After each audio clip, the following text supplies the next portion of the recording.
ආස්වාද ආදීනව නිස්සරණ. අස්සාද ආදීනව නිස්සරණ කියලා ධර්මයේ පාලියෙන් සඳහන් වෙනවා. අස්සාද ආදීනව නිස්සරණ.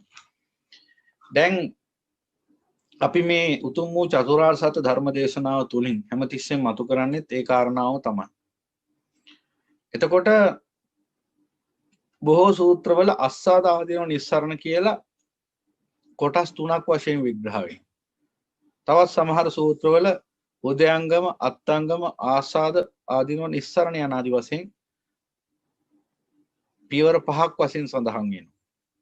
මේ කුමන පියවරයන්ගෙන් පැහැදිලි කළත්, ඒ කියන්නේ පියවර පහක් වශයෙන් විස්තර කළත්, පියවර තුනක් වශයෙන් විස්තර කළත් මේ දේශනාවෙනි චතුරාර්ය සත්‍ය ධර්මයම තමයි. අපි දකින්න ඕනේ ඒකයි. නන්විද පරයයන් අසිරිමත් වූ බුදු පියාණන් වහන්සේ මහා ප්‍රඥාවෙන් මේ ධර්මයේ හෙළි කරනවා. එතකොට විවිධ පරයයන් පෙන්වුවත් එකම ධමයක් පෙන්වන්නේ බව හොඳට මතක තියාගන්න ඕනේ. චතුරාර්ය සත්‍යමයි පෙන්වන්නේ. කොයි විදිහට පෙන්වුවත් පෙන්වන්නේ දුක්ඛාර්ය සත්‍යයි, දුක්ඛ සමුදයාර්ය සත්‍යයි, දුක්ඛ නිරෝධාර්ය සත්‍යයි, දුක්ඛ නිරෝධගාමිනී පටිපදාර්ය සත්‍යයි කියන චතුරාර්ය සත්‍ය. කොයි විදිහට පෙන්වුවත් ওই චතුරාර්ය සත්‍ය තමයි පෙන්වන්නේ. සමුදය නිරෝධය වශයෙන් පෙන්වුවත් ඒ උතුම් චතුරාර්ය සත්‍යමයි. ත්‍රිලක්ෂණීය වශයෙන් පෙන්වුවත් ඒ උතුම් චතුරාර්ය සත්‍යමයි. ඊළඟට ආසාද ආදීනව නිස්සරණ වශයෙන් පෙන්වුවත් ඒ උතුම් චතුරාර්ය සත්‍යමයි. කුමන ආකාරයෙන් දේශනා කළත් උදයංගම අත්ංගම වශයෙන් පෙන්වුවත් ඒ උතුම් චතුරාර්ය සත්‍යමයි. ඉතින් අපි දකින්න ඕන හැමතිස්සෙම යේ ධම්මා හේතුප්පවතේ සංහිතු තථාගතෝ තේසංචෝ නිරෝධෝ යං ආදි මහා සමනෝ හේතුම් පටිසම්භූතං හේතු භංගා නිරුද්ධති. ඒ පෙන්වන්නේ චතුරාර්ය සත්‍යම තමයි. ඉති ඉමස්මින් සති දං හෝති මසුපාදා දං උප්පජ්ජති. ඉති ඉමස්මින් අසති දං හෝති මස නිරෝධය මනිරුද්ධති. මේ හේතු ඇති කල්ලි මෙසේ වේ, මේ උපන් කල්ලි මේ උපදී. මේ හේතු නොමැති කල්ලි මෙසේ නොයි, මේ නූපන් කල්ලි මේ නූපදී. ඒ පෙන්වන්නේ චතුරාර්ය සත්‍යම තමයි. එහෙනම් කොයි පරයයන් පෙන්වුවත් මේ එකම ධම් න්‍යායක් තමයි පෙන්වන්නේ. එහෙනම් ඒ භාවිතමය ලක්ෂණ අනුව තමයි සත්‍ය වශයෙන්, ලක්ෂණ වශයෙන්, ධර්ම වශයෙන්, ආසාදාදීන නිස්සරණ වශයෙන් පෙන්වන්නේ. එහෙනම් අපි දැන් දකින්න ඕන උදයංගම, අත්ංගම, ආසාද ආදීන නිස්සරණ.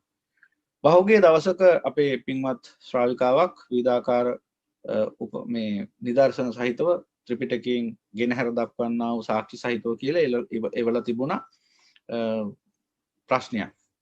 ඒ ප්‍රශ්නේ සාවද්‍ය භාවයකුත් තියෙන. ඒ තමයි අය දක්වලා තිබුණා සංකතයක ලක්ෂණ පහක් කියලා. උදයංගම, අත්ංගම, ආදීනව, උදයංගම, අත්ංගම, ආසාද ආදීනව නිස්සරණ. එහෙම එකක් කොහෙවත් නැහැ ධර්මයේ.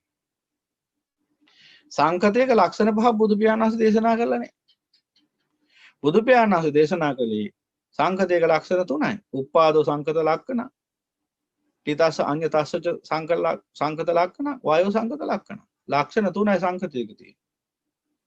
සංකතයක ලක්ෂණ තුනයි තියෙන්නේ. ආස්වාදය කියන එක සංකතයක ලක්ෂණයක් නෙවෙයි.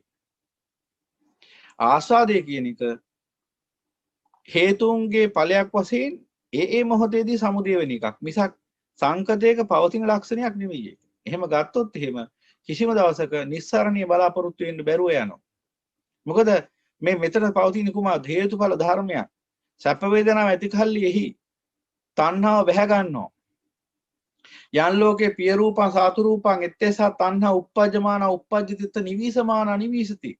මේ ලෝකේ යම් කිසි ප්‍රිය ස්වභාවයක්, මధుර ස්වභාවයක් දනවන්නා වූ යම් කිසි රූපයක් වහම તો රූප විතරක් නෙමෙයි. කියන්නේ ඇහැට පේන රූප ගැන විතරක් නෙවෙයි කියන්නේ. ඔක්කොම ටික ගන්න පුළුවන් අවශ්‍ය නම්. ওই විදිහටම රූප වේදනා දැන් මම ඔය අද ඔබට දීපු දහම් පත්‍රිකාව හොඳට විමර්ශනය කරන්න. දැන් අද ගන්න ඔබේ පිටු 39ක් පුරා ඔබට ආසාද ආදීනව නිස්සරණ පිළිබඳ ඊටාම නිර්වෘල් විග්‍රහයක් ඇති ඒ සියලු කාරණා සූත්‍ර දේශනා ඇසුරින්මයි අරගෙන ඉදිරිපත් කරලා තියෙන්නේ. මේ භික්ෂුවගේ වචන මුකුත් ඒකේ නැහැ. තනිකරම තියෙන්නේ බුද්ධ දේශනාව. බුද්ධ දේශනාව නිසි ආකාරයෙන් ඒ ආසාද නිස්සරණ, ආසාද ආදීනව නිස්සරණ වශයෙන් ගලපලා චතුරාර්ය සත්‍යත් එක්ක ගලපලා හදපු දහම් පත්‍රිකාවක් ඇති. එහි අවසානයේ ආදීනව වශයෙන් දකින අපි දකින අර අනිච්ච දුක්ඛ අනාත්ත කියන ත්‍රිලක්ෂණියක් දීර්ඝ විස්තරයක් වශයෙන් ඇති. අර ඔබට දුන්නා මම පත්‍රිකාව පහුගිය සතියේක අනුලෝමක් ශාන්තිය සම්යත්ත නියාමයේ. ඊට වඩා ගැඹුරින් අනිච්ච දුක්ඛ අනාත්ත කියන මේ ලක්ෂණ තුනට අයිති අනුලක්ෂණ 40 විග්‍රහ කරපු ආදීනව දැකීම පිළිබඳ විස්තරයකුත් ওই දහම් පත්‍රිකා අන්තිමට ඇතුළත් වෙනවා. ඒ නිසා ওই දහම් පත්‍රිකාව ඉතාම මනාව බලන්න ඔබ සියලුම දෙනාට මේ යුතු නිවන් මාර්ග පිළිබඳව යම් කිසි සැකයක් සංකාවක් තියෙන තැනක් නැත්නම් ඒ බොහෝ ගැටලු වලට ඔන්න ඔය දහම් පත්‍රිකාවෙන් උත්තර දීලා තියෙනවා. මහා වටිනා දහම් පත්‍රිකාවක් හැටියට ඔබ හිස මුදුනේ තබාගෙන ඔය දහම් පත්‍රිකාව පරිහරණය කරන්න ඕන. මොකද ඒ අමා ධර්මයයි තියෙන්නේ. ඔය දහම් පත්‍රිකාව කිසිම තැනක භික්ෂු භාෂිතයක් එහෙම නැහැ. ඔය දහම් පත්‍රිකාව පුරාම තියෙන්නේ භික්ෂු බුද්ධ භාෂිතය පමණයි. සූත්‍ර දේශනා ඇසුරෙන් ගත්ත ඒ අවශ්‍ය කරන උපුටා ගැනීම සහිතව හදලා තියෙන නිසා ආසාද ආදීනව නිස්සරණ ගැන ඊටාම ගැඹුරු විග්‍රහයක් ඒ දහම් පත්‍රිකාවේ සඳහන් වෙන නිසා මම එකින් එකට කියන්න යන්නේ නැහැ. ආසාද සූත්‍රය, තති ආසාද සූත්‍රය, නොච ආසාද සූත්‍රය ආදී වශයෙන් සූත්‍ර රසක්, ඒව නිස්සරණීය සූත්‍රය ආදී සූත්‍ර රසක් ඒකට ඇතුළත් කරලා ඇති සූත්‍ර දේශනා වශයෙන්. ඔබට ඒක ඒ සූත්‍ර වශයෙන් මේ ටික කියවන්න ලැබෙයි. බුදු පියාණන් වහන්සේ දේශනා කරනව ධම. ඊට පස්සේ ඒ ආස්වාද ආදීන නිස්සරණ වශයෙන් මොකද්ද මේ දකින්නේ අපි? කුමක්ද ආස්වාදය කියන්නේ? කුමක්ද නිස්සරණේ? කුමක්ද ආදීනවේ කියන්නේ? කුමක්ද නිස්සරණේ වශයෙන් දකින්නේ කියලා පැහැදිලි කරලා ඇති. ඊළඟට ඒ ආස්වාද ආදීන නිස්සරණ, උදයංගම අත්ංගම ආස්වාද ආදීන නිස්සරණ උතුම් චතුරාර්ය සත්‍යයට බහා බලන්නේ කොහොමද කියලා විග්‍රහ කරලා ඇති. ඊට පස්සේ අවසානයේ දුක්ඛ නිරෝධ ගාමිනී පටිපදාරි සත්‍ය අනුගමනය කරාම නිස්සරණයට පත් වෙන්නේ. යෝ චන්දරාග පහනං චන්දරාග විනය ඉදන් නිස්සරණ. ඒ නිස්සරණයට පත් වෙන්නේ ඒ උතුම් දුක්ඛ නිරෝධ ගාමිනී පටිපදාරි සත්‍ය අනුගමනය කළාමයි.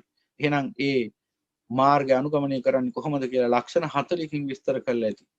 ඒ නිසා සියල්ලෙන් සියල්ල ඇතුළත් දහම් පත්‍රිකාවක් තමයි ඔබට අද දවසේදී ලැබෙන්නේ. මේ දහම් පත්‍රිකාව හැම කෙනෙක්ම ඩවුන්ලෝඩ් කරගෙන print out අරගෙන තමන්ට පහසු මාධ්‍යයකින් පරිහරණය කරන්න, බහුලව පරිහරණය කරන්න. එතකොට ඔබට පුළුවන් මේ දහම් පත්‍රිකාව පරිහරණය කරලා ඊළඟ සතියේදී ඔය දහම් පත්‍රිකාව සම්බන්ධයෙන් කුමන හෝ තැනක ඔබට නොවැටහෙන්නා වූ යම්කිසි ගැටලුවක් තියෙනම්, කුමක් හෝ අපහසුතාවක් තැනක් තියෙනම් ඒ පිළිබඳව ප්‍රශ්න කරන්න පුළුවන් ලබන සතියේදී. හොඳයි. එහෙනම් ඒ පිළිබඳව යම්කිසි පැහැදිලි කිරීමක්, කෙටි පැහැදිලි කිරීමක් විතරයි මම මේ වෙලාවේ කරන්නේ. මොකද සියල්ලේ පත්‍රිකාව ඇතුළත් වෙන නිසා ඒකේ තියෙනව නැවත මම කියන්නේ අනික අවශ්‍ය නැති වැඩක් හැටියට මම දකිනවා. මොකද බුද්ධ දේශනාව තාම පැහැදිලිව ඇතුළත් වෙනවා. ඒ නිසා ඔබට මේ දහම් පත්‍රිකාව කියවලා නොතේරෙන තැනක් තිබුණොත් ඒ ගැන අපි සාකච්ඡා කරන එක වඩා හොඳයි. නමුත් මම කෙටියෙන් නමුත් පැහැදිලි කිරීමක් ඒ සම්බන්ධයෙන් කරනවා. දැන් එහෙනම් දකින්න ඕන මේ උද්‍යංගම අත්ංගම ආස්වාද ආදීනෝ නිස්සරණ. මෙන්න මේ මාතෘකාව පහුගිය කාලේ විවිධාකාර මතභේද මතවාද වලට තුඩුම් මාතෘකාවක් බවට පත් වුණා. මොකද මේ උද්‍යංගම අත්ංගම කියන මේ ලක්ෂණ දෙක පිළිබඳ ඇති වෙච්ච ගැටලු නිසා. ධර්මයේ තුල බුදු පියාණන් වහන්සේ හැමතිස්සෙම පෙන්වලා දෙන්නේ මේ උදේවය කියන ලක්ෂණය.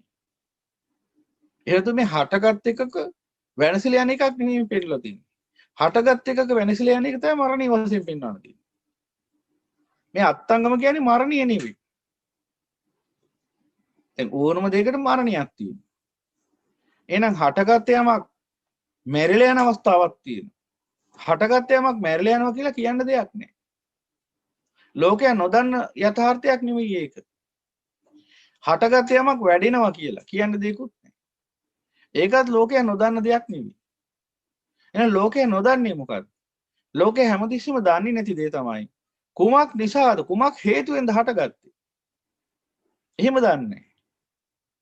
කෙසේද හේතුව නැති කිරීමෙන් මේ හට ගැනීම නිරුද්ධ කරන්නේ? ඒක දන්නේ. හටගත් යමක් වැඩෙන බව පේනවා. වැඩිලා මරණයට පත් වෙන බව පේනවා. ඒ ටික තේරුම් ගන්න ආමුතු ධර්මාබෝධයක් ඕනේ නැහැ කෙනෙක්ට. මොකද ධර්මාබෝධයකට ලෝකයට පේනවා. ඉපදිනවා පේනවා, වැඩෙනවා පේනවා, ඊට පස්සේ මැරිලා යනවා පේනවා. ඉතින් බුදුබණ අහලා අවබෝධයටපත් වෙච්ච අයට විතරයි ලෝ ටික පේන්නේ. අනිත් අයට පේන්නේ නැද්ද ඔය ටික? එහෙනම් ඒ යථාබෝධයක් තියෙන ඕන ඔය ටික දකින්න. ලෝකෙට සම්මා සම්බුදු පියාණන් වහන්සේ කෙනෙක් පහළ වෙන්න ඕන ඔය ටික පෙන්ලා දෙන්න. එහෙනම් බුදු පියාණන් වහන්සේ පෙන්ලා දෙන්නේ මේ ඇහැට පේන එකක්. දැන් ඉපදෙනවා පේනවා. හට ගන්න වැඩෙනවා පේනවා. ඒකත් ඇහැට පේනවා. මැරලා යනවා පේනවා. ඒකත් ඇහැට පේනවා. එහි අවසානයේ. එහෙනම් ඇහැට පේන යථාර්ථයක් නෙවෙයි බුදු පියාණන් වහන්සේ පෙන්වා දෙන්නේ. ඇහැට නොපේන යථාර්ථයක්. එහෙනම් ඒ කුමන හින්ද දකින්න ප්‍රඥා චක්කුවෙන්. ප්‍රඥා ඇහැට පේන යථාර්ථය බුදු පියාණන් වහන්සේ පෙන්වා දෙන්නේ. අන්න ඒක නුවණින් දකින්න ඕන. එහෙනම් ওই උදයංගම අත්ංගම කියන්නේ ඇති වෙනවා නැති වෙනවා හෝ ඇති වෙලා වැඩෙනවා හෝ එහෙම එකක් නෙවෙයි. උද්‍යංගමේ අත්ංගමේ කියන එක බුදු පියාණන් වහන්සේ පෙන්නන්නේ පටිසමුප්පාදයට අනුකූලවයි. අර බොහෝ අවස්ථාවල විවිධාකාර බ්‍රාහ්මණිය ඇවිල්ලා බුදු පියාණන් වහන්සේගෙන් ඉල්ලා සිටිනවා සාදු මේ භන්තේ දුක්ඛස්ස සමුදයංච අත්ංගමංච දෙසිස්සාමි කියලා. භාගතුන් වහන්සේ මට මේ දුක්ඛ ස්කන්ධයේ සමුදයත් අත්ංගමයත් ඒ කියන්නේ සමුදයත් නිරෝධයත් අත්ංගම කියන වචනේ ඉදලා තියෙන්නේ නිරෝධයටම නම.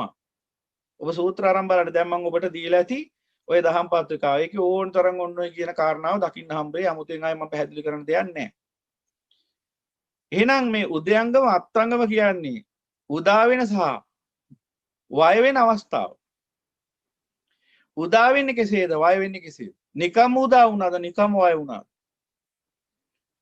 එහෙනම් ආස්වාදය උද්‍යංගම අත්ංගම කියන ලක්ෂණයන්ගෙන් යුක්තයි. අන්න බුදු පියාණන් වහන්සේ දේශනා කරනවා. මොකද්ද? ආස්වාදය කියන එක පටිච්ච සමුප්පන්න ධර්මයක්.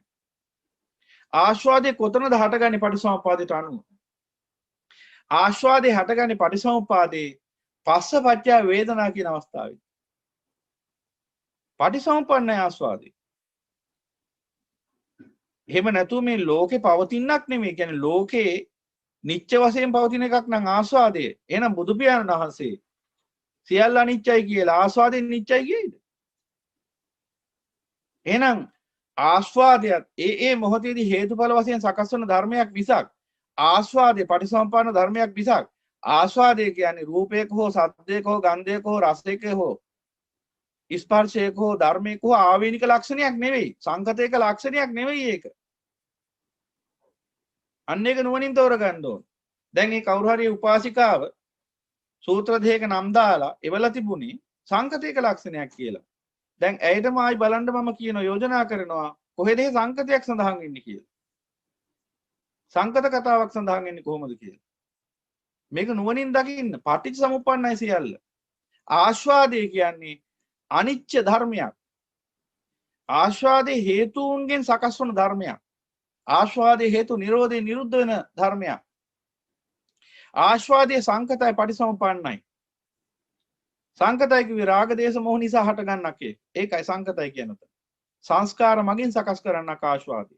එහෙම නැතුව ආස්වාදය කියලා ධර්මයක් ලෝකේ නිත්‍ය වශයෙන් පවතිනක් නෙවෙයි. නිත්‍ය වශයෙන් පවතිනක් නැහැ. එහෙනම් ආස්වාදය කුමක් ප්‍රත්‍යයෙන්ද හටගන්නේ? වේදනා තන් සම්පස්සපච්චය වේදනා සම්පස්සජ වේදනා පස්සපච්චය වේදනා මොන ස්පර්ශයේද? ස්පර්ශ තුනක් තියෙනවා. රාග සම්පස්සය, දේශ සම්පස්සය, මොහ සම්පස්සය අනාත් වශයෙන්. එහෙනම් මෙතනින් ආස්වාදය හටගන්නේ මොන ස්පර්ශයකින්ද? රාග සම්පස්සය. දේශ සම්පස්සයෙන් හටගන්නේ දේශ සම්පස්සයෙන් හටගන්නේ කුමක්ද? දේශ සම්පස්සයෙන් හටගන්නේ පටිඝය. මොහ සම්පස්සයෙන් හටගන්නේ උද්ධච්ච කුක්කුච්ච විචිකිච්ඡා කියන ඒ මොහ ධර්ම. එහෙනම් රාග සම්පස්සයෙන් ආස්වාදයත්, දේශ සම්පස්සයෙන් පටිඝයත්, මොහ සම්පස්සයෙන් උද්ධච්ච කුක්කුච්ච විචිකිච්ඡා කියන ඒ ධර්මත් වේදනා සමුදය වෙනවා. සකස් වෙනවා, හට ගන්නවා, ජනිත වෙනවා, පහළ වෙනවා. එහෙනම් රාග සම්පස්සයෙන් තමයි ආස්වාදයේ ජනිත වෙන්නේ. පස්ස පච්චය වේදනා පටිසම්පන්නයි. එහෙනම් අන්නර සංකල්පීය රාගෙන් යුක්තව කෙනෙක් යම්කිසි රූපයක්, සද්දයක්, ගන්ධයක්, රසයක්, ස්පර්ශයක්, අදහසක් ඇසුරු කරයිද, ස්පර්ශ කරයිද, ඒ මොහොතේදී හේතුඵල වශයෙන් එහි පච්චුප්පන්න ධර්මයක් වශයෙන් තමයි ආස්වාදය හටගන්නේ. ඒ කියන්නේ ආස්වාදේ ඒ මොහොතේදී සකස් වන්නම් මිසක් ඊට පෙර තිබිච්ච හේකුත් නෙවෙයි, ඊට පසු තියෙන හේකුත් නෙවෙයි. අර හක් ගෙඩියක නාදය වගේ. හක් ගෙඩියක නාදය වගේ. හක් ගෙඩියේ නාදය දැන් කවුරු හරි හක් ගෙඩිය අරන් පිම්බොත් තියෙන නාදය ඊට ඉස්සෙල්ලා තිබිච්ච හේකුත් නෙවෙයි. ඊට පස්සේ තියෙන හේකුත් නෙවෙයි. ඉතින් කවුරු හරි හක් ගෙඩිය දැනුත් පිඹලා ඊට පස්සේ තව ටිකකිනුත් පිඹලා ඊට පස්සේ තවත් මොහොතකින් පස්සේ පිඹලා හිතුවොත් එහෙම ඔය තුන් අවස්ථාවේම එක නාදයක් කියලා හරිද? ඒ මොහොතේදී මතුවුනේ ඒ ප්‍රත්‍යයන්ට අනුකූල ශබ්දයක්. ඒ අවස්ථා තුනේදී මතුවුනේ එකම නාදයක් නෙවෙයි. නමුත් අර එකම එකක් වගේ අපිට පේන්නේ ඇයි? එකම ප්‍රපංච ප්‍රත්‍ය ඇසුරෙන් ඒක උපදින නිසා. හැබැයි ඒ මොහොතින් සකස් වුණේ ඒ ප්‍රත්‍යයන්ට අනුකූල නාදයක් මිසක් එකම නාදයක් නෙවෙයි. ඒ වගේ මේ ආස්වාදය කියන්නේ රාග සම්පස්යෙන් ඒ මොහොතේදී සමුදය වෙන පච්චුප්පන්න ධර්මයක් මිසක් ඒ ආස්වාදය කියන එක මෙන්න මේක තමයි ගැඹුරින් තේරුම් ගන්න ඕන තැන. මේක තේරුම් ගන්න බැරි වුණොත් කිසිම කාලයක මේ සංසාර දුකෙන් නිදහස් වෙන්නේ නැහැ. මොකද ඒකට හේතුව සත්‍යයට කවදාවත් මේ නිස්සරණයටපත් වෙන්න හම්බ වෙන්නේ නැහැ. ඒකට හේතුව ආස්වාදයේ නිත්‍ය ධර්මයක් වශයෙන් ඔහුගේ මනසේ අන්ධකාරයක් වශයෙන් පවතිනවා. නිත්‍ය ධර්මයක් වශයෙන් ඔහු නොදැන හෝ පවතින හැම අනවබෝධයක් ඔහු තුල. ඒ නිසා ආස්වාදයෙන් හිත මිදෙන්නේ නැහැ. ආස්වාදේ මායාවක්. මායාවක් කිව්වේ ඇයි? සත්‍ය වශයෙන් එහි නොපවතිනා. නමුත් හේතුඵල වශයෙන් සකස් වී පෙරින්නා. අර ගිනි බෝලයක් අරගෙන කරකවනකොට කෙනෙක් එතන අපිට පේන ගිනි වලල්ලා. ඒක මායාවක්. ඇයි මායාවක් කිව්වේ? සත්‍ය වශයෙන් එහි නොපවතිනා. නමුත් හේතුඵල වශයෙන් සකස් වී පෙනින්නා. ගිනි බෝලේ කරකවන නිසා ගිනි වලල්ලක් පේනවා මිසක් එතන සත්‍ය වශයෙන් ගිනි වලල්ලක් නැහැ. එහෙනම් එතන අපිට පේන්නේ මායා ධර්මයක්. ඒ වගේ ආස්වාදය කියන්නේ රාග සම්පස්සේ නිසා හටගන්නා වූ සැප වේදනාවක් මිසක් ඒ සැප වේදනාව කියලා එකක් ಈ රූපේ නැහැ. රූපේ කොයින්ද සැප වේදනාව? රූප කොයින්ද දුක් වේදනාව? රූපේ කොයින්ද අදුක්ඛ සුඛ වේදනාව?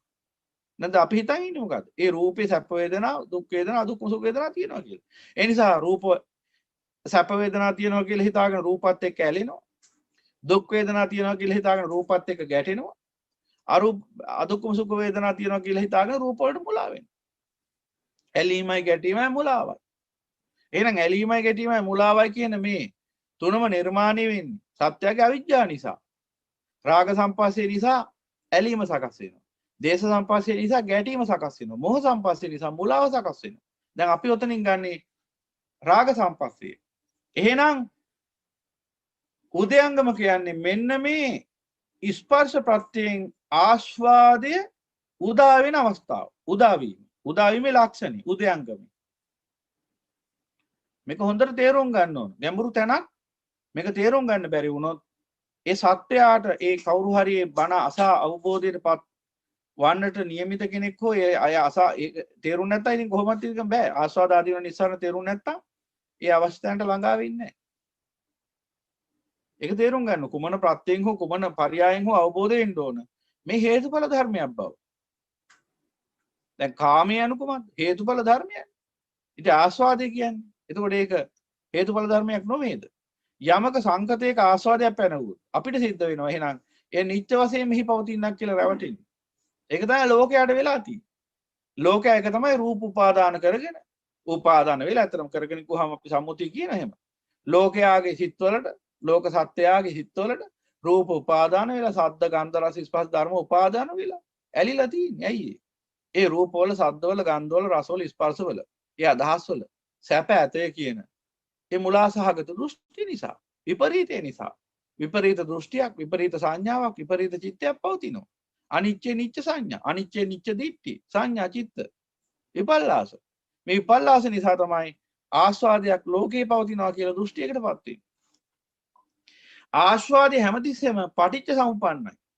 එහෙනම් ඔබ දකින්න ඕනේ නම් නුවණින් ස්පර්ශ ප්‍රත්‍යයෙන් තමයි ආස්වාදය සකස් වෙන්නේ. පස්සපච්චය වේදනා කිව්වේ ඒකයි. එතන පස්සපච්චය වේදනා කියන්නේ මාතෘකා පාළිය. උද්දේශය. නිर्देश පරිනිर्देश දක්වා යනකොට දකින්න පුළුවන්. ඔතන සම්පස්සේ. ඊට පස්සේ තවත් යටට යනකොට පටිනිर्देश වශයෙන් පේනවා රාග සම්පස්සේ. වේදනා. සෝමනස්ස සාගත සුඛ වේදනා.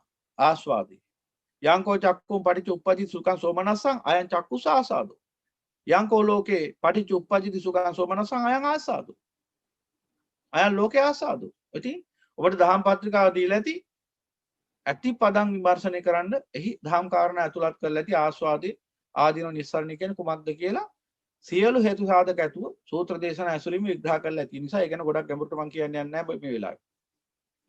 යම් කිසි ඒ පිළිබඳ ගැඹුරු සාකච්ඡාවකට අපි යොමු වෙනවා නම් ඊළඟ සතිය තමයි ඒකට සුදුසු වෙන්නේ. මොකද දහම් පත්‍රිකාව පරිශීලනය කරන්න ඕන. එතකොට තමයි ඔබට ඒ අනුසාරයෙන් යම් කිසි ප්‍රශ්නයක් අහන්න පුළුවන්කම ලැබෙන්නේ. එහෙනම් අනු උදයංගම කිව්ව එහෙනම් ආස්වාදයේ හේතු ප්‍රත්‍යයෙන් සකස් වන අවස්ථාවට. එහෙනම් ඔබ එතනදිම දකින්නවා ඊළඟ සත්‍ය. ඒකයි ගැඹුරුම තැන. මොකද්ද? දැන් ඔබ දකිනවා නම් මේ ගින්දර පවතින්නේ දර තියෙනකන් කියලා. ඒකම ඔබෙහි පටිලෝම සත්‍යයක් දැකලා ඉවරයි. ඒකයි බුදු පියාණන් වහන්සේ දේශනා කළේ ගවම්පති සූත්‍රයේ මේ සත්‍ය හතරෙන් එකක් දැක්කනම් ඇති. චතුරාර්ය සත්‍ය ආකාර හතරක්නේ සත්‍ය. ඒ හතරෙන් එකක් දැක්කනම් ඉතුරු තුනත් ඒකම අවබෝධ වෙනවා. ඒකයි වැඩි තියෙන්නේ. දැන් කාමයේ දුකයි කියලා කෙනෙක් නුවණින් දැක්කනම් කාමයේ නිසා මේ දුක්ඛ ස්කන්ධය සකස් වෙනවා කියලා නුවණින් දැක්කනම් ඒකම ඔහු දැන හිටියත් නොදැන හිටියත් ඉතුරු සත්‍ය තුනත් ඒකම ඔහුට අවබෝධ වෙනවා. එහෙනම් ඒ දුක්ඛාර සත්‍ය වශයෙන් දකින්න. ඒකම දකින්න මොකද්ද? ඒ කාමයන් කෙරෙහි තියෙන එහෙනම් ඇල්ම. ඒ කියන්නේ කාමයන් කෙරෙහි ඇලුම් කිරීම. කාමයන්ට ඇලුම් කිරීම එහෙනම් ඒ දුක උපදවා ගැනීම හේතුවක් හැටියට ඒකම පේන්නේ නැද්ද? එහෙනම් ඒකම පේනවා තවත් සත්‍යයක් මොකද්ද? එහෙනම් ඒ කාමයන් කෙරෙහි තියෙන ඇල්ම පහ කරගත්තොත් ඒ දුකෙන් නිදහස් වෙන්න පුළුවන් කියලාත් ඒකම අවබෝධ වෙනවා. එහෙනම් ඒකම පේනවනේ යමක් මොකද්ද? එහෙනම් අප්‍රමාදීව මේ කාමයන් කෙරෙහි තියෙන චන්දරාගය ඇල්ම හිතින් පහ කරගන්න ඕන. ඒකට මේ කාමයේ දුක වශයෙන් දකින්න ඕන කියලා ඥාන දර්ශනයක් පහළ වෙනවා. පද වශයෙන් අර්ථ වශයෙන් විග්‍රහ කරගන්න බැරි වුණාට. ඒකයි චතුරාර්ය සත්‍ය අවබෝධය කියන්නේ. චතුරාර්ය සත්‍ය අවබෝධය කියන්නේ ඥාන දර්ශනයක් මිසක් පද වශයෙන්, ව්‍යංජන වශයෙන්, අක්ෂර වශයෙන් ඇතිවන අවබෝධයක් නෙවෙයි ඒක. එහෙනම් අන්නේ අවබෝධයට යමෙක් පත් වුණොත් මොකද වෙන්නේ? එයා දකිනවා ආර්ය සත්‍ය හතරක් ඥානෙ. එහෙනම් දැන් ගින්දර ඇතිකල්ලි මේ දර ඇතිකල්ලි ගින්දර දැල් වෙනවා කියලා කියද්දිම එහෙනම් එහි ප්‍රතිලෝම සත්‍යයත් එක්කම පේන්නේ නැද්ද? මොකක්ද? එහෙනම් දර නොමැති කල්ලි ගින්දර නැත. යම් හේතුවක් නිසායි මෙසේ වෙන්නේ කියලා කිව්වහම ඒකමෙහි නිරෝධයත් පේන්න ගන්නවනි නුවණින්. ප්‍රතිලෝම සත්‍යයක් පේන්න ගන්නවනි. එහෙනම් ඒ හේතුව නොතිබුණා නම් මේ විපාකේ නැතාද? ඔය සින්දුවලත් මිනිස්සු කියන සාමාන්‍ය දිනදා ජීවිතේදීත් අපි එහෙම කතා කරනවානේ. මෙහෙම වුණේ මට මේ නිසා කියලා. ඒකෙන් එහෙනම් ඔහු අදහස් කරන්නේ මොකද්ද? මෙහෙම නොවුණා මේ හේතුව නොතිබුණා නම් මෙසේ වන්නේ නැහැ කියලා. දැන් මිනිස්සු රණ්ඩු වෙනකොටත් කියන්නේ. තමුසේ වැදගත් නිසා තමයි මට මේ ඔක්කොම කරදර කියන්නේ. ඉතින් ඒක මේකේ තියෙනවනේ ප්‍රතිලෝම සත්‍යයක්. එහෙනම් වැදගත් නැත්තම් මේ කරදර නැහැ කියලා. ඕනම තැනකදී බලන්න අපේ ජීවිතේදී ඔය උදේ වය කියන ලක්ෂණ අපි දකින්නේ නැද්ද කියලා. හැබැයි ඥාණයෙන් නෙවෙයි දකින්නේ. හැඟීමෙන් දකින්නේ. ඒකනේ බුදු පියාණන් වහන්සේ දේශනා කළේ සබ්බේ සංඛාර අනිච්චාති යදා පාඤ්ඤාය පස්සති කියලා. ප්‍රඥාවෙන් දකින්න කියලා මේක. හැඟීමෙන් දැක්කට හරියන්නේ නැහැ කියලා. එදිනෙදා අපි දකිනවා. දැන් අපි යාළුවෙක්ගේ ගෙදර යනවා. ගියාම මොකක් හරි දෝෂාරෝපණයකට ලක් වෙනවා. එතකොට කියනවා හොඳ වැඩේ. මං ආපු නිසා තමයි මට මේ ඔක්කොම අහගන්න සිද්ධ වුණේ කියලා. එතකොට බලන්න. එතකොට ඔහු එහි ප්‍රතිලෝම සත්‍යයක් ඒකම දැකලා තියෙන්නේ. ඒකත් ප්‍රකාශ කරනවානේ මොකද්ද? එහෙනම් මෙහි ආවේ නැත්තම් මේ දොස් අහන්න වෙන්නේ නැහැ කියලා. එහෙනම් ආයි ප්‍රතිලෝම සත්‍ය කියලා ඇඟිල්ලෙන් එනන පෙන්වන්න ඕනේ නැහැ. එහෙනම් උදයංගම දැක්කනම් ඒකම අත්ංගමත් දකින්නවනේ. ආස්වාදය සකස් වෙන්නේ ස්පර්ශ ප්‍රත්‍ය නිසා කියලා දැක්කනම් පස්සපච්චය වේදනාන. රාග සම්පස්සේ නිසායි සෝමනස්ස සාගත සුඛ වේදනාව ජනිත වෙන්නේ පරිසම්පන්නව කියලා දැක්කනම් නුවණින් යථාබෝධයෙන් න්‍යාය දර්ශනයට අනුකූලව දැක්කනම් ඒකම ඔබට පේන්නේ නැද්ද? එහෙනම් ඒ ස්පර්ශය නිරුද්ධ වුණාම ඒ ආස්වාදේ සකස් වෙන්න හේතු නැහැ කියලා. ඒකනේ කිව්වේ හේතුන් පටිසම්භූතං හේතු භංගා නිරුද්ධති කියලා. හේතුවක් නිසා නම් ආස්වාදයේ සමුදේ වෙන්නේ සකස් වන්නේ පහළ වෙන්නේ. එහෙනම් ඒ හේතුව බිඳහැරියා මේ ආස්වාදෙහි නිරුද්ධ වෙනවානේ. එහෙනම් නිකම්ම නිරුද්ධ වෙන කතාවක් නෙමෙයි මේ කියන්නේ. දැන් ඔය එක එක දැන් ඔය ප්‍රශ්න ඇති වෙන්න හේතුව තමයි ඔතන ඔන්න ඔය අනිත් පැත්ත දකින්න යනවා. දැන් ආස්වාදය ඇති වුණා, ඇති වෙච්ච ආස්වාදේ නැති වෙලා යනවා. ගෙවිලා යනවා. වැය වෙලා යනවා යනත් වශයෙන්. එතකොට පටිසම්පාදේ මොන පැත්තද ඔය දකි? දැන් ආස්වාදයේ රාග සම්පස්යෙන් හට ගන්නවා. හටගත් ආස්වාදය විපරිණාමයටපත් වෙනවා. ආස්වාදේ විපරිණාමයටපත් වෙන එකයි අර නිරෝධයටපත් වෙනවා කියන්නේ එකක්ද? නුවණින් දකින්න ඕන. දැන් මිනිහෙක් මරණයටපත් වෙන එකයි පරිණිරාණයටපත් වෙනවා කියන්නේ එකක්ද? මරණයටපත් වෙනවා කියන්නේ తాවකාලික අවසානය. පරිණිරාණයටපත් වෙනවා කියන්නේ සදාතනික අවසානය. එහෙනම් හටගත් ආස්වාදයේ විපරිණාමය කියන්නේ తాවකාලික අවසානය. නිරෝධය කියන්නේ සදාතනික අවසානය. නිරෝධෝ නිබ්බානන්ති. ඒක නුවණින් දකින්න ඕනේ. එහෙනම් අත්ංගම කියන්නේ සාමුලිම අවසන් කිරීම. බුදු පියාණන් වහන්සේ පෙන්වන්නේ මේ හිසේ අමාරුවට වේදනානාශක ගන්න ක්‍රමයක් නෙවෙයි. හිසේ අමාරුව සාමුලින්ම සිඳලන ආකාරය. අර తాවකාලික අවසානයේ දකින්නේ පරිසම්පාදයට අනුකූලව නෙවෙයි. දැන් මට කියන්නකෝ හටගත් ආස්වාදයක් ගෙවිලා ගිහිල්ලා අවසන් වෙනවා. වැය වෙලා යනවා කියලා මොකක් හරි වචනයක් දාගත්තාම ඒ ඔබ දකින්නේ පරිසම්පාදයට අනුව. කොහෙදන පරිසම්පාදය? එතන පේන්න තියෙන මේ ලෝක ධර්මයක්. ඕනම දෙයක පේනවනේ එහෙම එකක්. අර අනිත්‍යයි කියන්නේ ඒකටමනේ. ඇති වුණා නැති වුණා. එතන බුදු පියාණන් වහන්සේ පෙන්නන්නේ ඇති වුණා නැති වුණා කියලාද? ආස්වාදේ හටගත්ත ආස්වාදේ ගෙවිලා ගියා. ඒකද බුදු පියාණන් වහන්සේ පෙන්නන්නේ. ඉතින් ඕක දැකලා කවද නිවන් දකින්නේ? ඇයි ඒ?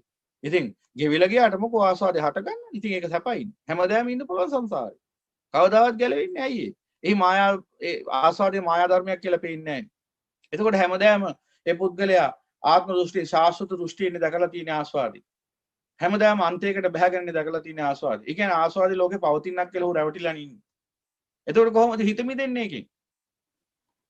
කිසිම කාලයක නිදහස් වෙන්න හම්බ වෙන්නේ ආස්වාදෙන්. ඇයි ඒ? ඔහු රැවටිලා ඉවරයි. එතකොට ආස්වාදී ලෝකේ පවතිනවා. අපි අමාරුවෙන් ආස්වාදෙන් හිත මුදව ගන්න ඕන කියලා.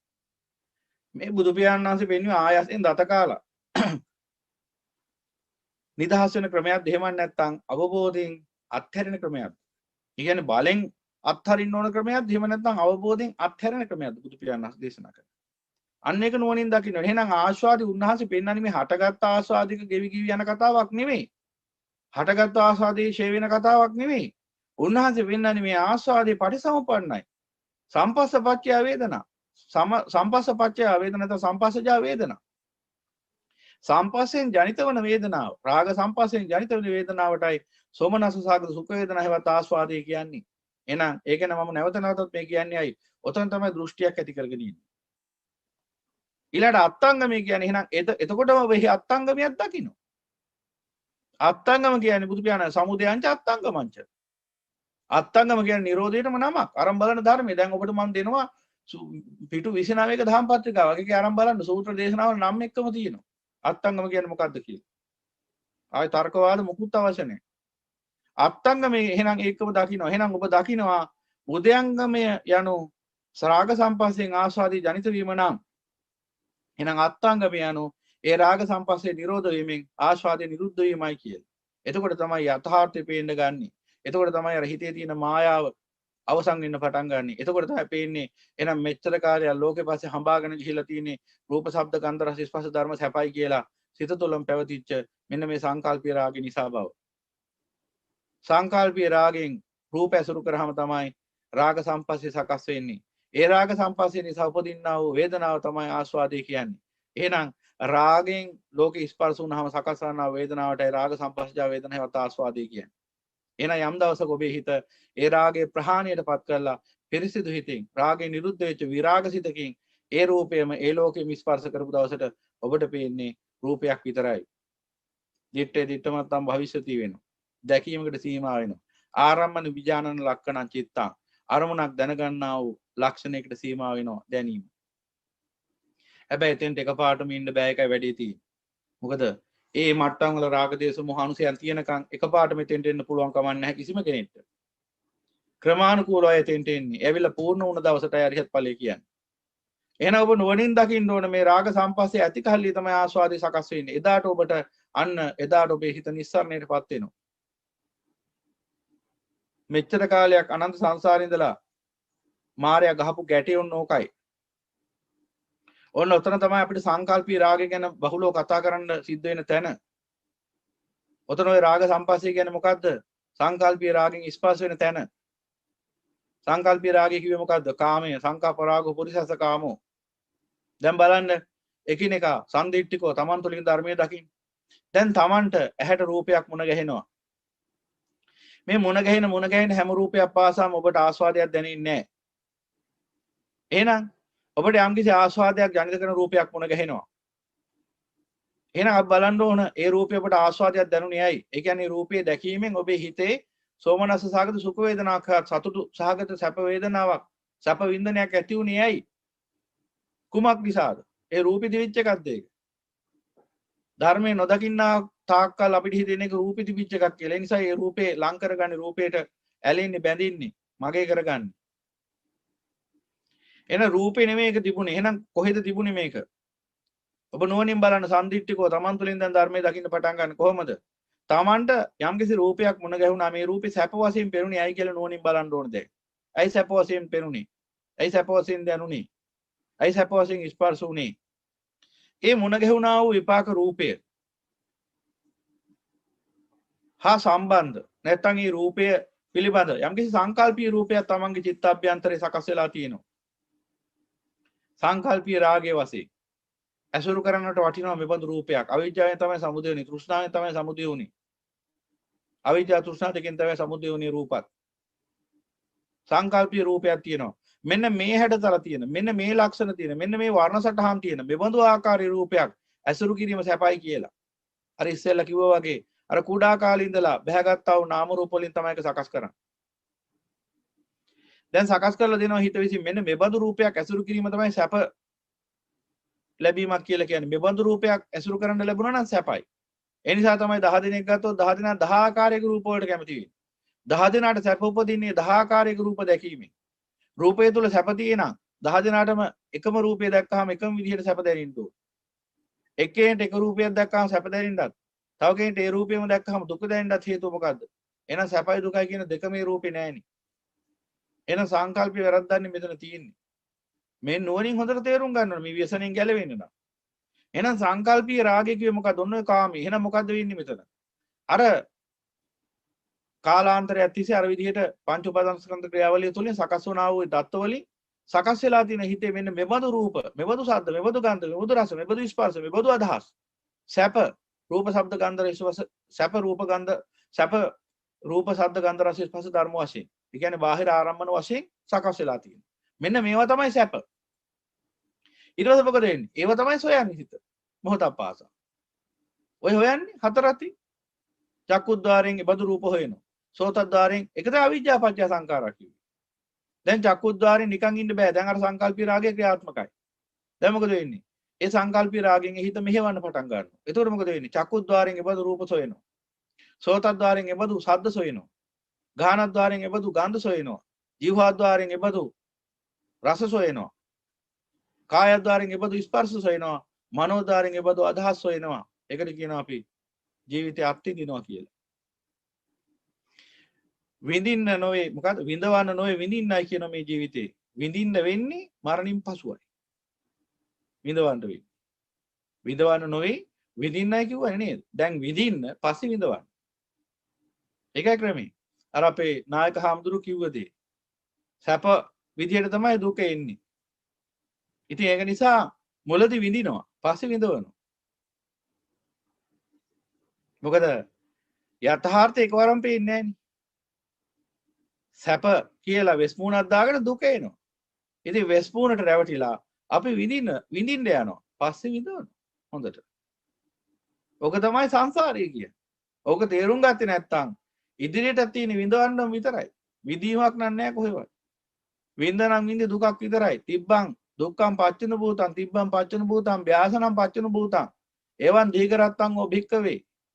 මහානමේ දීර්ඝ රාත්‍රීන් පුරා දුකමයි විඳේ. තියුණු දුක්මයි විඳේ. ව්‍යසන වලටමයි මුහුණ දුන්නේ. අටසි වඩට අවසානයේ සෝම්බිමයි තරකලේ. මේ භයානක සංසාරේ විඳින්න ගිහිල්ලා විඳවන්නම විතරයි සිද්ධ වුනේ. යන දවසින් බුදු පියාණන් වහන්සේ දේශනා කරනවා. බුදු පියාණන් වහන්සේගේ බුද්ධ වචනයට උඩින් ගිය ඔලොමොට්ටලියෝ මේ ජීවිතේ විඳවන්න නොවේ විඳින්නයි කියලා නිරවලට යන්න ටිකට් ලබා ගන්නවා පොලිමේ ගිහිල්ලා. ඒක තමයි කරන්නේ. එහෙනම් අන්න අතන දකින්න ඕන මේ ආස්වාදය අනුව එහෙනම් මේ මායා ධර්මයක්. ඒකයි බුදු පියාණන් වහන්සේ මේ තුච්ච නින්ද සිතට මායාකාරයක් කිව්වේ. ඇයි ඒ? නැති යමක් නේ අර මවා පෙන්වන්නේ. රූපේ කොයින්ද ආස්වාදයක්? රූපේ ආස්වාදයක් ඇත්නම් ඒ පටිසම්පන්නයි. අන්න ඒක නුවණින් තෝරගන්න. ඒකයි බුදු පියාණන් වහන්සේ දේශනා කළේ. සබ්බම් භික්කවේ අනිච්චං සංකතං පටිසම්පන්නං ඛය ධම්මං වය ධම්මං නිරෝධ ධම්මං විරාග ධම්මං කිය. මහානමේ සියල්ල අනිච්චයි හේතුඵල වශයෙන් සකස් වන්නා වූ ධර්ම. ඒ සියල්ල සංකතයි රාග දේශ මොහයන්ගෙන් සකස් කරන්නේ. ඒ සියල්ල පටිසම්පන්නයි අවිද්‍යා ප්‍රත්‍යයෙන් උපදින්නේ. ඒ සියල්ල ෂය ධර්මයි. ඒ සියල්ල විනාශයක්මයි අත් කරලා දෙන්නේ. ඒ සියල්ල වය ධර්මයි. ඒ සියල්ල අවසන් කර යුතු ධර්ම. ඒ සියල්ල විරාග ධර්ම. ඒවා ඇසුරු නොකළ යුතු ධර්ම. ඔය යථාර්ථය දන්නේ නැති නිසා ලෝක සත්‍යය මොකද කරන්නේ? ඔය ටික දන්නේ නැහැ. ඒ නිසා මොකද වෙන්නේ? හැමතිස්සෙම ආස්වාදයේ කාමයේ නිත්‍ය වශයෙන් නිත්‍ය වශයෙන් සුඛ වශයෙන් අත්ත වශයෙන් සුභ වශයෙන් අරගෙන ඉන්නේ. කාමයේ නිත්‍ය වශයෙන් අරගෙන ඉන්නේ. ඒ කිව්වේ කාමයේ සදාතනික ආස්වාදයේ නිත්‍ය වශයෙන් අරන් ඉන්නේ. ඒ කියන්නේ රූප තුල, ශබ්ද තුල, ගන්ධ තුල, රස තුල, ස්පර්ශ තුල, අදහස් තුල ආවේනික ලක්ෂණයක් වශයෙන් ආස්වාදයේ පවතිනවා කියන වැරදි වැටහීම තුලයි ඉන්නේ. ඒ වගේම ආස්වාදයේ සුඛ වශයෙන් අරන් තින්නේ. මේ ආස්වාදේ විඳින්න ගියාම අපට සැපක් උදා වෙන්නේ කියන වැරදි වැටහීම තුලයි ඉන්නේ. මේ ආස්වාදය අත්ත වශයෙන් අරන් ඉන්නේ. මම මේ ආස්වාදය විඳිනවා කියලායි ලෝක සත්‍යය හිතන් ඉන්නේ. නමුත් දන්නේ මේ තුච්ච නින්දිත මායයි මේ ආස්වාදයෙන් ප්‍රයෝජනෙ ගන්න කියලා. අපි ආස්වාදය විඳිනවා. මම ඉස්සෙල්ලත් කිව්වේ කෙනෙක් රූපවාහිනී නරඹන එන්ටර්ටේන්මන්ට් ලබනවා. මායя තමයි ඇත්තටම බැලුවම එන්ටර්ටේන්මන්ට් එක ලබන්නේ. ඇයි? මායයට තමයි එකකින් වාසිය සැලසෙන්නේ. සිත තමයි කර්ම රැස් කරගන්නේ. එහෙනම් ඇත්තටම එකකින් ආස්වාදය ලැබලා තියෙන්නේ ඔබද සිතද? සිත තමයි ආස්වාදය ලැබුවේ. එහෙනම් පරතෝති කිව්වේ ඒකයි. හැබැයි හිතන් ඉන්නේ මොකද්ද? මම ආස්වාදයේ දිනවා කියලා. මුලාව. එහෙනම් අනත්තතෝති දකින්න ඕන ආස්වාදයේ අනත්තතෝති වශයෙන්. අත්තතෝති කියලා හිතන් ඉන්නේ. සාරයි කිව්වේ ඒකයි. ආස්වාදයේ සාරයි. ආස්වාදේ ගන්න හරයක් තියෙනවා කියලාත් හිතන් ඉන්නේ. ඒ වගේම ආස්වාදයේ මම ඉඳින්න කියලාත් හිතන් ඉන්නේ. ඒ සියල්ල අනත්ත ලක්ෂණයෙන් දකින්න ඕනේ. එතකොට ඒක ඒ දෘෂ්ටි පහ වෙනවා. එහෙනම් ආස්වාදයේ නිත්‍ය වශයෙන් වැරදියට වටහාගෙන ඉන්නවා. ආස්වාදයේ සුඛ වශයෙන් වැරදියට වටහාගෙන ඉන්නවා. ආස්වාදයේ අත්ත වශයෙන් වැරදියට වටහාගෙන ඉන්නවා. ඒ වගේම ආස්වාදයේ සුභ වශයෙන් වැරදියට වටහාගෙන ඉන්නවා. සුභ නැකත් බලලා සුභ ප්‍රාර්ථනා කළා. සුභ දිනයක ආස්වාදයේ වැළඳ ගන්නවා. මොකටද? සුභ සිද්ධියක් ඇති කරගන්න බලාපොරොත්තු වෙන්නේ. එදා ඉඳලා අහන්න ලැබෙන ඔක්කොම අසුභ ප්‍රවෘත්ති. ජරාව, ව්‍යාධිය, මරණය, ශෝකය, පරිදේවය, දුක්ඛය, දෝමනසය, උපායාසය. ඔය අතරින් ඔබට මොකක් හරි සුබ දෙයක් ඇහුණාද? ජරාවක්ම ලං කරගෙන ජරාවටපත් වෙන්න එපා කියලා ප්‍රාර්ථනා කරනවා. නමුත් ඒ ධර්මයන්ට අදාළ ලක්ෂණ වලට අනුකූලව ඒ ජරාවටපත් වෙනවා. ඒකෝර මොකද වෙන්නේ? අහුවතමයන් න ජරා ධම්මානං අස්සාම අයියෝ මේක ජරාවටපත් උන් නැත්තම් කියලා වැළපෙනවා. ව්‍යාධියට පත්වන යමක්ම ලෙඩවන යමක්ම ලං කරගෙන ලෙඩ වෙන්න එපා කියලා ප්‍රාර්ථනා කරනවා. නමුත් එහෙම හරියන්නේ නැහැ. ඒ ලං කරගත්තේ ව්‍යාධි ධර්මයක්. ඒ නිසා මේක ඊට උරුම ධර්මතාවන්ට අනුකූලව ලෙඩ වෙනවා. ව්‍යාධියටපත් වෙනවා. එතකොට අහවතමයන් න ව්‍යාධි ධම්මානං අස්සාම අයියෝ මේ ව්‍යාධිය අනේ මේ ලෙඩ දුක් හැදුන්නේ නැත්නම් කියලා වැළපෙනවා. මරණයටපත් වෙන යමක්ම ලං කරගන්නවා. මරණයටපත් වෙන්න එපා කියලා ප්‍රාර්ථනා කරගෙන. ඉතින් මොකද වෙන්නේ? ප්‍රාර්ථනාවෙන් ඒ ධර්මතාව ඉක්මවන්න බෑ. මරණයටපත් වෙන යමක්මයි ලං කරගත්ත නිසා ඊට අදාළ ධර්මතානුව ඒ මරණයටපත් වෙනවා. එදාට වැළපෙනවා අහෝ අතමයන් න මරණ ධම්මානං අස්සාම අයියෝ මේ මරණය ආවේ නැත්තම් කියලා. ඉතින් බුදු පියාණන් වහන්සේ දේශනා කළා යම් පෙච්චාන ලැබෙති තම්පි දුක්ඛං. මේ විදිහට බලාපොරොත්තුවෙන් ප්‍රාර්ථනාවෙන් ඒ දුක ඉක්මවන්න බෑ කියලා. ලං කරගත්ත ජරාවක් නම් ජරාව බලාපොරොත්තු වෙන්න ඕන. ලං කරගත්ත ව්‍යාධියක් නම් ව්‍යාධිය බලාපොරොත්තු වෙන්න ඕන. ලං කරගත්ත මරණයක් නම් මරණය බලාපොරොත්තු වෙන්න ඕන. ඒව බලාපොරොත්තු වෙන්නේ නැත්නම් ජරාවෙන් මිදෙන්න ඕන, අජර වෙන්න ඕන, මරණයෙන් මිදෙන්න ඕන, අමර වෙන්න ඕන, අජරාමර වෙන්න ඕන. ජරා මරණ ගොඩක් ලං කරගෙන අජරාමර නිවන බලාපොරොත්තු වෙන්නේ කොහොමද? මරණීය ස්කන්ධයන් ලං කරගෙන අමරණීයත්වයෙන් බලාපොරොත්තු වෙන්නේ කොහොමද කියන්නේ? ගින්දර ලං කරගත්ත කෙනා කොහොමද සිසිලස බලාපොරොත්තු වෙන්නේ? ගින්දර ලං කරගත්තා නම් උණුසුම් බලාපොරොත්තු වෙනවා තාපේ දාහේ. ඒ නිසා ධර්මයේ නුවණින් දකින්න ඕන කාමයේ ලං කරගත්තා නම් බලාපොරොත්තු වෙන්න එපා. නිවීම ගින්දර බලාපොරොත්තු වෙයි. එහෙනම් අනු බුදු පියාණන් වහන්සේ පෙන්වන දෙන යථාර්ථය මේ යථාර්ථයන් නොදකින්න තාක්කල් මොකද වෙන්නේ? අර ආස්වාදයේ සැපයි කියලා හිතාගෙනමයි කටයුතු කරන්නේ. ඒ නිසාමයි අවිජ්ජා පත්‍ය සංඛාර, සංඛාර පත්‍ය විඥාන, විඥාන පත්‍ය නාම රූප, නාම රූප පත්‍ය සලආයතන, සලආයතන පත්‍ය පස්සෝ. අන්න ස්පර්ශ වෙනකන් සකස් වුණා. දැන් මොකද වෙන්නේ? පස්ස පත්‍ය වේදනා කියලා ආස්වාදයේ ජනිත වෙන හිතේ හැම මොහොතකම. එතකොට ඒ සත්‍ය මුලාවටපත් වෙනවා. මේ ආස්වාදය මේ ලෝකේ පවතිනක් කියලා. එතකොට තමයි අර සින්දුව කියන්නේ ලස්සන ලෝකෙක ඉපදිලා නූපන් හෙටක නොතවිලා අද සැනකෙලිය වල්මත් වීලා රසෝගේ රැඳීමු රහයි ජීවිතේ කියලා. ඔය තින ආස්වාදින් මත් වෙලා කියපු සින්දුවක්. ඔය තින් ඇයි එමුනේ? රාගෙන් මත් වෙලා තමයි දැක්කේ ලෝකේ. මත් වෙච්ච ලෝක සත්‍යයට පේන්නේ මොකද්ද? මුලාවක්. කසිප බෝතලයක් බීගත්ත මිනිහාට කොහොමද පේන්නේ? කුණු කාණුවත් මල්ලෙහානක් වගේ. ඒක තමයි හැටි. ඒ නිසානේ කුණු කාණුවේ läගගෙන ඉන්නේ. කුණු ගොඩවල දීදාගෙන ඉන්නේ බේබතු දැකලා නැද්ද ඔබ? ඇඟ පුරාම වමනෙත් දාගෙන. ඔබ දැක්කහම පිළිකුල් කරලා කෙලක් ගහලා යනවා. නමුත් ඒ මිනිහට හිතෙන්නේ මොකක්ද? මම අප්‍රමාණ සපක් විදින මිනිහෙක් කියලා. එහෙම හිතෙන්නේ. ඇයි එහෙම උනේ? මුලාවටපත් වුණා. මොකක් නිසාද? මත් වෙච්ච නිසා හිත. තුච්ච හිත මත් වුණාම අන්න එහෙමයි හැදෙන්නේ. එහෙනම් කාමෙන් මත් වුණ දවසට ඕන තුච්ච නිඳි වැඩක් කරන්න පුළුවන් සත්‍යයට. ඕන අපරාධයක් කරන්න පුළුවන්. අම්මා තාත්තගේ බෙල්ල කපන්න දස අකුසලයේ මෙදෙන්න පුළුවන්. මහ පොළව උහුලන්නේ නැති අපරාධ කරන්න පුළුවන් ඕන. මොකද මත් වෙලා ඉන්නේ. එහෙනම් බුදු පියාණන් වහන්සේ පෙන්වන්නා වූ යථාර්ථය උණු නුවණින් දකින්න. එහෙනම් ලෝකේ ආස්වාදයක් ඇත කියලා හිතාගෙන ඒ අගතිගාමී වෙලා අපි මොකද්ද මේ කරගත්තේ? විනාශයක්. එහෙනම් ලෝකේ ආස්වාදයක් පවතින්නේද නොපවතින්නේද කියන ප්‍රශ්නට උත්තරයක් ඇහුවොත් එහෙම කවුරු හරි උත්තරේ දෙන්න වෙන්නේ රාග සම්පස්සේ ඇති කල්ලි ආස්වාදයක් ඇත, රාග සම්පස්සේ නිරෝධ කල්ලි ආස්වාදයක් නැත කියලා. එහෙම නැතුව ලෝකේ ආස්වාදයක් ඇත නැත කියන ප්‍රශ්නෙට ඍජුවම උත්තරයක් දෙන්න බෑ. ඒකයි කිව්වේ සියල්ල පටිච්චසමුප්පන්නයි කියලා. දැන් හවසට වහීද නැද්ද කියලා ඇහුවොත් එහෙම එකපාරටම කියන්න පුළුවන්ද වහී නැත්නම් නොවහී කියලා? වහිනවා නම් ඊට හේතු සකස් වුණොත් වහිනවා. හේතු සකස් වුනේ නැත්නම් වහින්නේ නැහැ. සියල්ල හේතුඵලයි. සියල්ල පටිසම්පන්නයි. හේතුවක් නිසායි හැමතිස්සෙම ඵලයක් ලැබෙන්නේ. හේතුවක් නැත්නම් එතන ඵලයක් උදා වෙන්නේ. ඒකයි නිවන කිව්වේ. නිවන අසංකත වෙන්නේ ඒකයි. ලෝකේ සංකත වෙන්නේ ඒකයි. ලෝකය හේතුඵලයි. පටිසම්පන්නයි සංකතයි. නිවන අසංකත වෙන්නේ ඒකයි. පටිසම්පාදේ නිරෝධයි.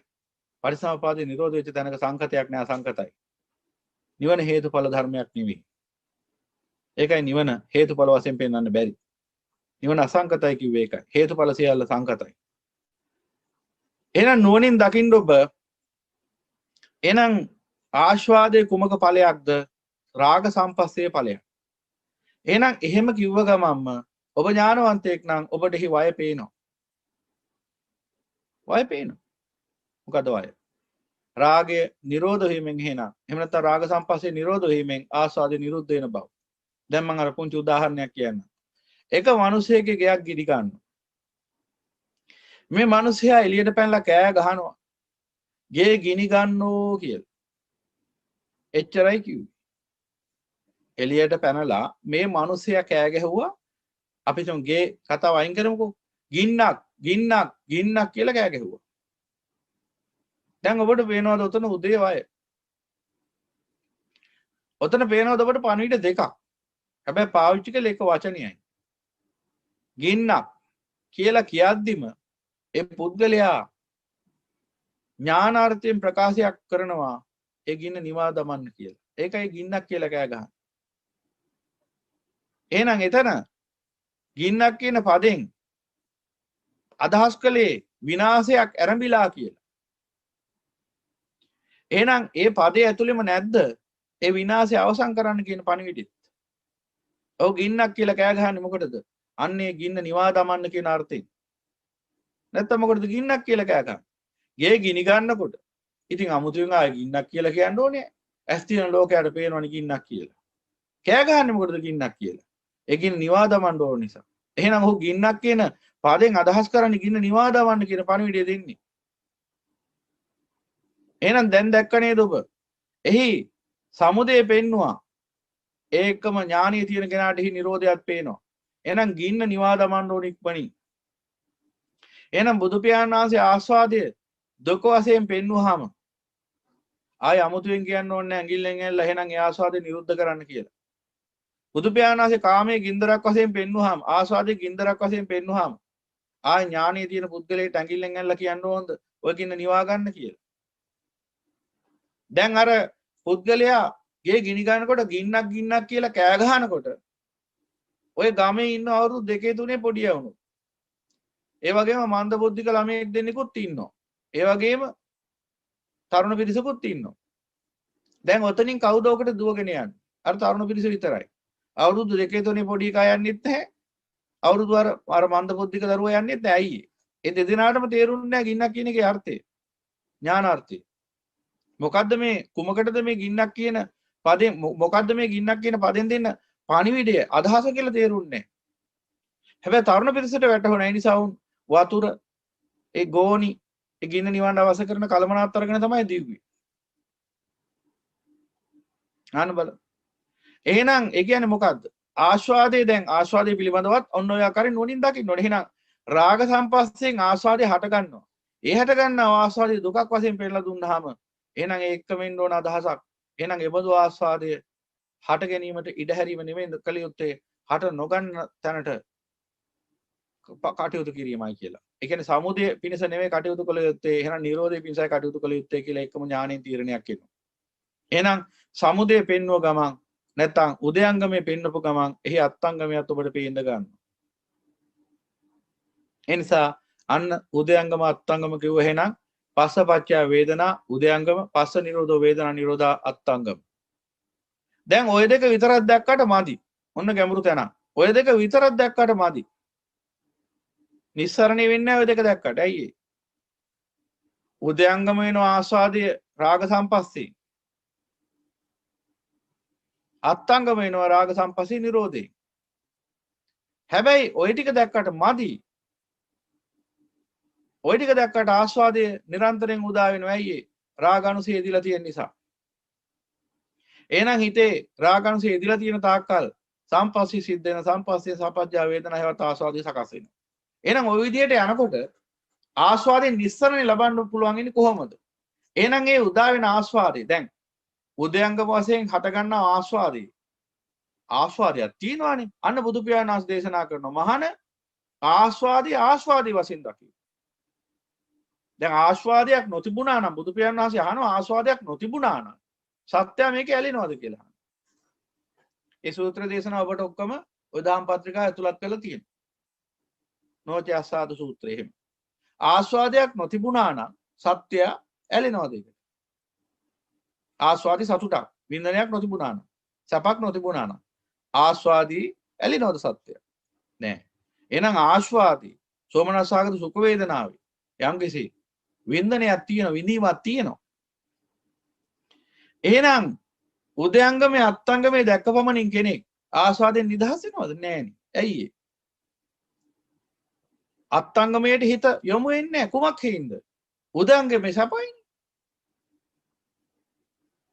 අන්න නෝනින් බලන්න ඕනේ නා. උදයංගමේ සැපයිනේ. ආස්වාදී සැපයක් තියෙනවනේ. නෑ කිව්වහම වැරදි.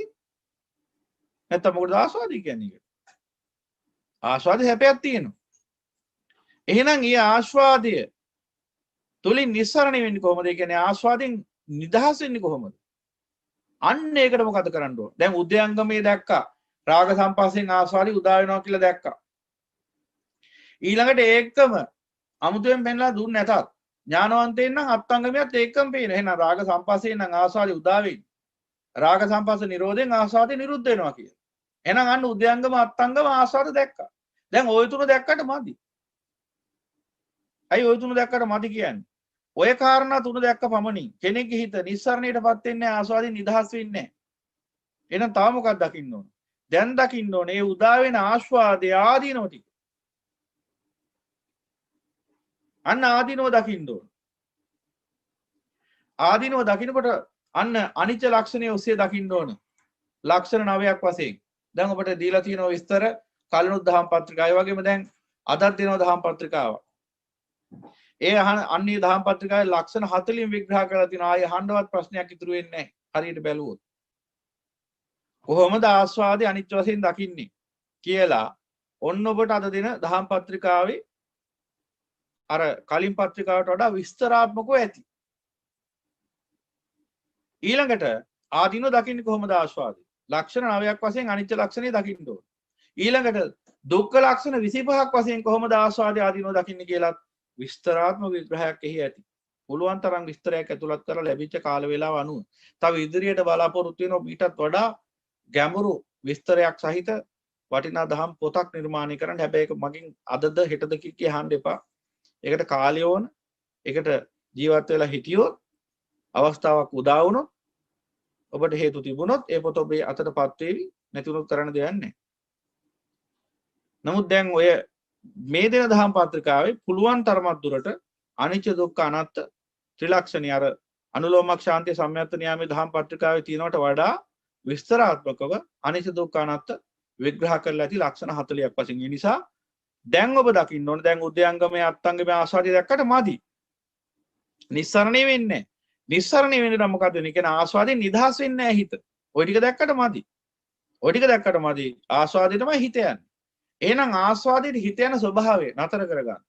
ආස්වාදයේම සිත විසින් ආස්වාදයේ සොයන මේ ස්වභාවයෙන් නිදහස් වෙන්න. ඒක තමයි නිස්සරණේ කිව්වේ. ආස්වාදයේ සැරිසැරීම.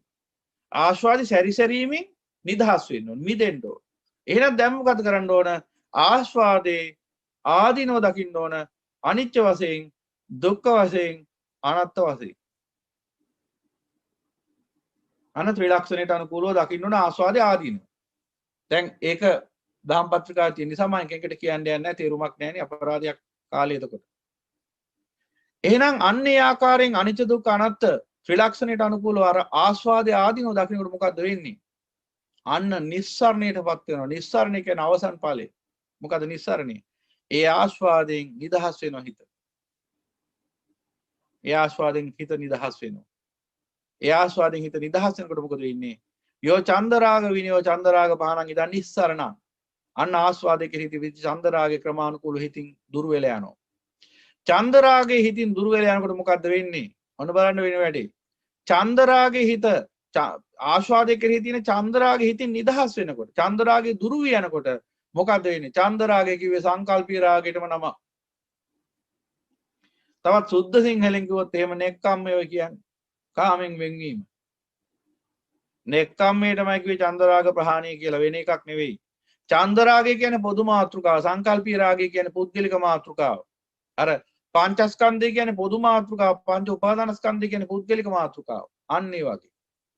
පොදුවේ කියති පංචස්කන්ධය සත්‍යයක් වශයෙන් විග්‍රහ කරද්දී නැත්නම් යම් කිසි ආකාරයකින් එහි සංයෝජන සහිත සත්‍ය පිළිබඳව විග්‍රහ කිරීමේදී පංච උපාදානස්කන්ධය. සියලු ඒ ලෝසතුන්ට අයිති ස්කන්ධයන් ගැන විග්‍රහ කිරීමේදී පංචස්කන්ධය. ඒ විදිහට පොදුවේ විග්‍රහ කරද්දී චන්දරාගය සත්‍ය පුද්ගලයෙක් වශයෙන් විග්‍රහ වෙද්දී ඒ සිත් වලට ආවේනික රාගයේ හැටියට විග්‍රහ කරද්දී සංකල්පී රාගය. එහෙනම් ওই චන්දරාග පහණං චන්දරාග විනය චන්දරාග පහණං ඉදන් නිස්සරණ.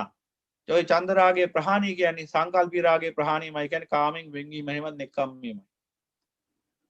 නුවණින් දකින්න ඕන. එහෙනම් මොකද වෙන්නේ දැන්? කාමයෙන් වෙන් වෙනවා දැන්. නෙක්ඛම්මයටපත් වෙනවා. එහෙම නැත්නම් චන්දරාගය සංකල්පී රාගය දුරු වෙනවා. දැන් සංකල්පී රාගය දුරු වෙන්න නෙක්ඛම්මේ වැඩිෙන්න මොකද වෙන්නේ? ඒ සිත පිරිසිදු වෙනවා. පිරිසිදු වෙනකොට මොකද වෙන්නේ? පිරිසිදු හිතින් අර ලෝකේ ලෝකාරම්මන ස්පර්ශ වෙනවා. දැන් මොකද වෙන්නේ? රාග සම්පස්සේ එන්න දුර වෙලා යනවා. රාග සම්පස්සේ දුර වෙනකොට මොකද වෙන්නේ? නිරෝධේ හිත පිහිටන. දැන් දිගටම පස්ස නිරෝධෝ වේදනා නිරෝධා වේදනා නිරෝධෝ තණ්හා නිරෝධා තණ්හා නිරෝධෝ උපාදාන නිරෝධා උපාදාන නිරෝධෝ භව නිරෝධා භව නිරෝධෝ ජාති නිරෝධා ජාති නිරෝධෝ ජරා මරණ ශෝක පරිදේ දුක්ඛ දෝමනස උපායාස නිරෝධාන්ති යමි තස කෙලස දුක්ඛ කන්දස නිරෝධෝ හෝති නිරෝධෝ නිබ්බාන නිවනටපත් වෙනවා. අන නිවනටපත් වෙනවා. එහෙනම් ඒ නිවනටපත් වෙන්න නම් මොකද්ද වෙන්න ඕන? ආස්වාදයේ ආදීනෝ දකින්න ඕන. ආස්වාදයේ ආදීනෝ දකින්න කොටයි හිත නිස්සරණයටපත් වෙන්නේ. ඒ කියන්නේ ආස්වාදයේ සැරිසැරීමේ ක්‍රියාවලිය නතර වෙන්නේ. එතකොට තමයි චන්දරාගයේ ප්‍රහාණයටපත් වෙලා රාග සම්පස්සේ නිරුද්ධ වෙන්න පටන් ගන්න දිගටම. එතකොට තමයි දුක්ඛ ස්කන්ධය නිරෝධ වෙලා යන්නේ. බලන්න චක්‍රයක් මේක. ඒකයි පටිසමුපාදයේ චක්‍රයක් කිව්වේ. චක්‍රයක් වශයෙන් මේක සිද්ධ වෙන්නේ. මෙතන විග්‍රහ කරන්න කාලෙ මදි වුණාට මෙතන ඇතුළත් වෙනවා අන්නර කියන අඤ්ඤමඤ්ඤ සංප්‍රයුක්ත කියන පටිසමුපාද ධර්ම ඔක්කොම ඇතුළත් වෙනවා මේක ඇතුළේ. මේක නිසා මේක වෙනවා ඒක නිසා මේක වෙනවා. ඔහොම යන්නේ. ඔහොම ගිහිල්ලා කොහොම හරි නිස්සරණයටපත් වුනහම ඒ කියන්නේ ආස්වාදයේ නැවත සොයන්නේ නැති තත්ත්වයට එනකොට තමයි අර චන්දරාගයේ ප්‍රහාණයටපත් වෙලා ගිහිල්ලා නිරෝධේ හිත පිහිටන්න පටන් ගන්නවා. එතකොට තමයි ඒතං සන්තං ඒතං පණිතය යදිතං සබ්බ සංකාර සමුතෝ යන ආදි වශයෙන් ඒ උතුම් වූ නිවන අත්දකින්න පටන් ගන්නෙ. නිරෝධය සාක්ෂාත් වෙන්න පටන් ගන්නවා. එහෙනම් අන්න උදයංගම අත්ංගම ආස්වාද ආදීනෝ නිස්සරණ. ඔය පිළිබඳ ගැඹුරු විග්‍රහයක් ඔය දීපු දහම් පත්‍රිකාවල ඇතුළත් නිසා මම ඒ ගැන වැඩිදුරටත් විස්තර කරන්න යන්නේ නැහැ. ඉතින් බුදු පියාණන් වහන්සේ උතන මතු කරන සූත්‍ර රාශියකුත් තියෙනවා. ආස්වාදයේ පිළිබඳව, ආදීනව පිළිබඳව, නිස්සරණය පිළිබඳව අතිශය වැදගත් සූත්‍ර දේශනා කිහිපයකුත් ඔය දහම් පත්‍රිකාවට ඇතුළත් කරලා තියෙනවා. ඔබ හොඳට ඒක විමර්ශන බුද්ධිය යුක්තව කියවා බලන්න. එතකොට ඔබට තේරෙයි සියලු යථාර්ථයන්. ඊළඟට තව පැත්තක් පෙන්ලා දෙන්න බුදු පියාණන් වහන්සේ දේශනා කරන මහණ ලෝකයේ ආස්වාදයක් නොතිබුණා නම් ලෝකයා මේ සත්‍යය ලෝකයට ඇලෙන්නේ නැහැ. ඒ වගේම ලෝකයේ ආදීනවයක් නොතිබුණා නම් ලෝකයා මේ ලෝකයේ කෙරෙහි කලකිරින්නේ නැහැ. සත්‍යය ලෝකයේ කෙරෙහි කලකිරින්නේ නැහැ. ලෝකෙහි නිස්සරණයක් නොතිබුණා නම් ලෝකයා මේ සංසාර දුකෙන් නිදහස් වෙන්නේ නැහැ කියලා. එහෙනම් ඒ තුනම පවතිනවා හේතුඵල වශයෙන්. අන්න ඒකයි නුවණින් දකින්න ඕනේ. සියල්ල පටිසමුප්පන්නයි. සංකතයි පටිසමුප්පන්නයි. ඡය ධර්මයි, වය ධර්මයි, නිරෝධ ධර්මයි, විරාග ධර්මයි. අවසානයේ බුදු පියාණන් වහන්සේ දේශනා කරන්නේ කුමක්ද? මේ සියලු ආස්වාදයන්, මේ සියලු කාමයන් දුක වශයෙන් නුවණින් දකිමින්, එහි ආස්වාදයේම එහි ආදීනවෙන් මෙනෙහි කිරීමෙන් මේ සියලු සංසාර දුකෙන් සදාහටම නිදහස් වන්නට පුළුවන් බව. එහෙනම්